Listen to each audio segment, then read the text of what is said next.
প্রিয় দর্শক, আমরা এই মুহূর্তে আছি তালজাঙ্গা বাণিজ্যিক কৃষি খামারে। আমাদের মাঝে উপস্থিত আছেন ঢাকা থেকে আমাদের গ্রামের এই প্রিয় কবি মোহাম্মদ নজরুল ইসলাম শেখ। আসসালামু আলাইকুম ভাই, কেমন আছেন? ওয়ালাইকুম আসসালাম ও রহমতুল্লাহ। জি আলহামদুলিল্লাহ ভালো আছি। আপনি কেমন আছেন? আলহামদুলিল্লাহ ভালো আছি। আপনি যেহেতু কবি মানুষ, আমাদের এই বাণিজ্যিক কৃষি খামারে প্রথম এসেছেন, হ্যাঁ, আপনার কেমন লাগছে? জি আলহামদুলিল্লাহ অনেক ভালো লাগছে। আর এই যে প্রকৃতি প্রেমী, তো কবিরা তো এমনি প্রকৃতি প্রেমী হয়, যে ওই যে এই দেশকে ভালোবেসে প্রকৃতিকে ভালোবেসে সেদিন কিন্তু ঈদগাহে চলে গেলাম পায়ে হেঁটে, প্রায় 10 কিলো গেলাম, আবার ঘুরে আসলাম। কিন্তু শুধু এই প্রকৃতির সাথে মিশে এত ভালো লাগছে, আজকে এখানে দাঁড়িয়ে আমার অনেক ভালো লাগছে। তো কবি মানুষ আসলে আহ, সবাই এরকমই হয়। যারা কবিতাকে ভালোবাসে, বাংলা সাহিত্য সংস্কৃতিকে ভালোবাসে, তারা আমার এমডি নজরুল ইসলাম শেখ এই ফেসবুকটি একটু ফলো করতে পারেন। আর আহ, এই বাংলায় মোহাম্মদ নজরুল ইসলাম শেখ এই ফেসবুকটি ফলো করতে পারেন। আর হইলো আমাদের একটা ফেসবুক একটি গ্রুপ আছে, শখের কবিতা সাহিত্য আড্ডা। সেখানে আমরা প্রতি বছর অনুষ্ঠান করে থাকি। আহ, গত বছর নবম প্রতিষ্ঠা বার্ষিকী গেছে। তো সামনে ডিসেম্বর মাস আসলে আমরা করিয়েছি অনুষ্ঠানটা। সামনে ডিসেম্বরে আসবে 10ম প্রতিষ্ঠা বার্ষিকী।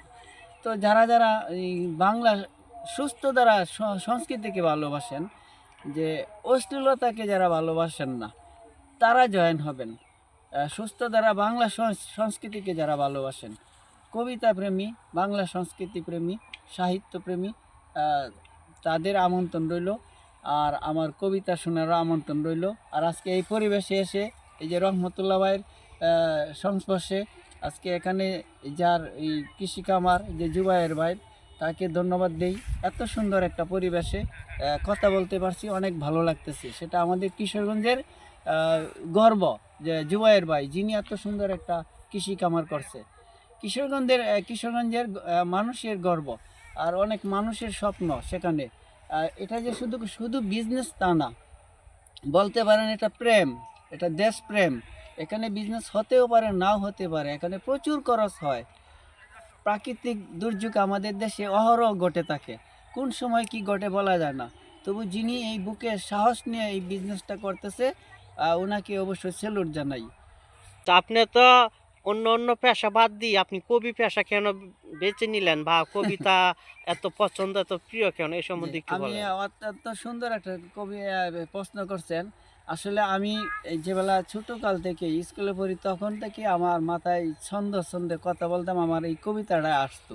তো কবিতার জন্য অনেক কথা আমি শুনেছি, বন্ধু বান্ধবে আমাকে ঠাট্টা করতো আমি কবিতা বলি দেখিয়া। তখন আমি বলতাম যে আমার এক সময় দেখবা আমার লেখা পত্র পত্রিকায় প্রকাশ হইতেছে, আমার লেখা একদিন আমাকে টিভিতে দেখাইবো, কিন্তু অনেকে সেটা উড়িয়ে দিত। তখন মজা করতো একটু। জি জি, তখন এখন তো টিভি একটা অনার্গল বিষয়, এটা কোনো বিষয় না, কিন্তু তখনকার আমলে একটা বিষয় ছিল পত্রপত্রিকা লেখা, বা মোবাইল ছিল না তো। জি। আমি লেখা লিখতাম, লিখে আমি ওই যে কিশোরগঞ্জ থেকে ঢাকা যাইতাম, অনেক সময় বাসে তার এই যে আপনার স্টেশনে লাগায় রাখতাম ঘাম দিয়ে মানুষকে পড়ার জন্য। আমি এরকম প্রেমী ছিলাম, এরকমই পাগল ছিলাম। কবিতা ছাড়া আমার মাথায় কোনো কাজ করতো না। অনেক কথা শুনলেও কবিতায়, রাত্রে ঘুমাইলেও পরিবার সারা ঘুমায় থাকলেও আমি এই কবিতা লিখতাম। আপনাকে এই লাইনে সবচাইতে বেশি আপনার কার সহযোগিতা বা সাপোর্ট পাইছেন, কে আপনাকে? সহযোগিতা একটা কথা বললে, যে আমার যে স্ত্রী আছে, যদিও কবিতা বুঝে না, বা কবিতা এই ভালো তেমন বাসে না, কিন্তু তাদের সহযোগিতা না তাহলে তো আমি এত দূরে আগাইতে পারতাম না। যদি বলতো যে না, কবিতা আর লেখা যাবে না, তাইলেই তো বন্ধ হয়ে যেত। কিন্তু সহানুভূতি আছে, আমার স্ত্রীরও যে সেই ভালোবাসা আছে, যার ফলে আজও পর্যন্ত সেই কবিতা ধরে রাখছি। না, কবিদের প্রেম আছে এটা মানি। কবিরা দেশপ্রেমী, কবিতা মানুষকে ভালোবাসে, কবিরা দেশকে ভালোবাসে, প্রকৃতিকে ভালোবাসে, নদী গাছপালা যা কিছু আছে, আল্লাহর এই 18,000 মাখলুকাত সৃষ্টিকে ভালোবাসে। তো কবি হওয়া সেটা আল্লাহ প্রদত্ত, আল্লাহর হুকুম ছাড়া কেউ কবি হতে পারে না। আমি যে কবি হয়েছি আমি নিজে বলি না, আমি লেখি, চেষ্টা করি। আমার আলাগুলা কবিতাগুলাই মানুষ পছন্দ করে। আপনার এই পর্যন্ত কয়টি কবিতা ভাইরাল হয়েছে, বা কতটি বই করেছেন এই পর্যন্ত লিখেছেন? আমি আসলে আপনার এই যে একটা সুন্দর প্রশ্ন করছেন, ভাইরাল কি জিনিসটা অত বুঝি না। আমাদের ভিউ হয়েছে আর অনেক কবিতায় 2 লাখ 3 লাখ 5 10 লাখ, কিন্তু বই প্রকাশ করেছি আমি 19টি, আরও অন্যান্য সম্পাদকের বই আছে 10টি, প্রায় 29টি বই প্রকাশ করছি। আর এই কবিতার সংখ্যা আমার প্রায় 5000 প্লাস। আর কিশোরগঞ্জের কিছু আঞ্চলিক ভাষা কবিতা আছে, এনে কয়েকটা কবিতা আছে ভাইরাল, প্রায় 30টার মতো কবিতা করছি। তা আমাদের কিশোরগঞ্জের আঞ্চলিক ভাষার একটি কবিতা হলে আমার মনে হয় আমাদের আজকের আয়োজনটা আরো একটু ভালো হতো। দর্শকরা আপনার মানে প্রিয় একটি কবিতা বলবেন, যে কবিতাটি আপনি সবসময় আপনার প্রিয়, অনুপ্রেরণা যোগাইছে যে কবিতাটা আপনাকে। অসংখ্য অসংখ্য ধন্যবাদ। কিশোরগঞ্জের আঞ্চলিক ভাষা আমার বেশ কিছু কবিতায় আছে যেগুলো অনেকে আবৃত্তি করে। তো আমি ছোট্ট একটি কবিতা করব, এটা হলো হিদল ভর্তা। তো হিদল ভর্তা এটা আমাদের কিশোরগঞ্জে হিদলেই বলি, আর বই পুস্তকে চেপা শুটকি বলা হয়। তো এটাই আমি একটু বলি। ভাই সাহেব, এত বেলা আইসুন, খাওয়া দাওয়া শেষ, হিদল ভর্তা করছিলাম, মজা হয়েছিন বেশ,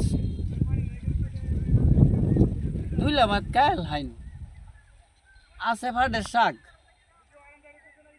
আমনে কিন্তু বাড়ির যায়া করুন না যে রাগ, আমনের ভাই বন্ধ গেছে, এই রোয়ান লাগানি লাগছে, ঠান্ডার জ্বালায় কামড়া রাজগ, কাম তো এ ভাগছে। আচ্ছা ভাই সাহেব কেউ আনছে এরারে কেমনে বুঝাই, ঠান্ডার দিন তো ঠান্ডাই থাকবো, গরম করতে ভাই, এরা শৈল শক্তি নাই, হিদল ভর্তা খায় না, কাঁচা মরিচ আর রসুন দিয়া ভর্তার তুলনা হয় না। দেখুন ভাই সাহেব, একলা খালি বকবকানি করছি, একবারও কি আমার ননাসের খবর কিছু লইছি? ননাস আমার ভালো আছে, শান্তি আলে রাখেন, হিদল ভর্তা তার পছন্দ, মাঝে মাঝে খাইয়েন। এই করিমগঞ্জ আর হুসেনপুরের হিদল মেলা বালা, এই পচা হিদল কিনে আনলে বাড়বো কিন্তু জ্বালা, বাড়বো কিন্তু জ্বালা। ধন্যবাদ, ভালো থাকবেন, আল্লাহ হাফেজ।